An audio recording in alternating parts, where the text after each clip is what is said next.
vision is that people, regardless of how people might think or what they might believe, every Australian would think that person is valuable.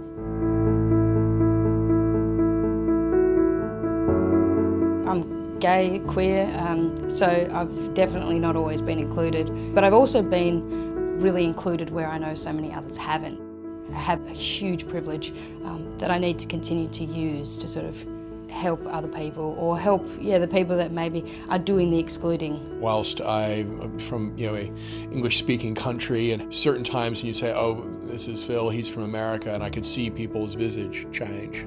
A lot of sort of built-up resentment, whether it's American exceptionalism, foreign policy overreach, what have you, and even down to things like, so how many guns do you have? I was brought up very much to be inclusive of others.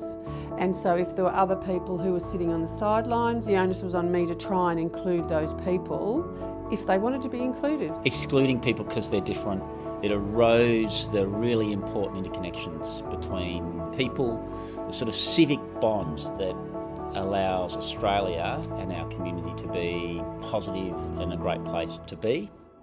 It's really important for us to sort of see what other people are dealing with and what that might be like, and to try on some level to empathise and think about that the next time you have an engagement with someone else. I'm here in my capacity as a member of Believe in Bendigo. It's a movement which started a couple of years ago because of the division that was happening in the community with the building of the mosque. So there was a lot of hatred and bigotry coming to the fore, and it was very aggressive and quite violent. Leaders and business people in the community stood up and spoke out positively about including and welcoming all sorts of people into our community. Young people are boisterous, young people can see things and they want to make change immediately. So they come with this incredible optimism that we could really harness. They're not just going, oh cool, I'm an LGBTIQ person, or I come from a culturally or linguistically diverse background. It's just like, I'm this person, and these are all the things that I need to feel included, and why don't I have them? Because it doesn't seem that difficult. The fundamental barrier is just a resistance to change. I think there's also concerns that people have. There's concerns about what they don't understand. I think there's concerns about where they feel marginalised, where they feel not included. You know, you can make a mistake.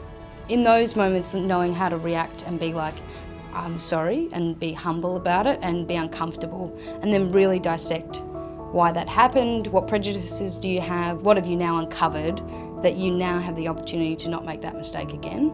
Fundamentally, I am really interested in the notion that it's not good for the individual soul and the country soul for people to be excluded.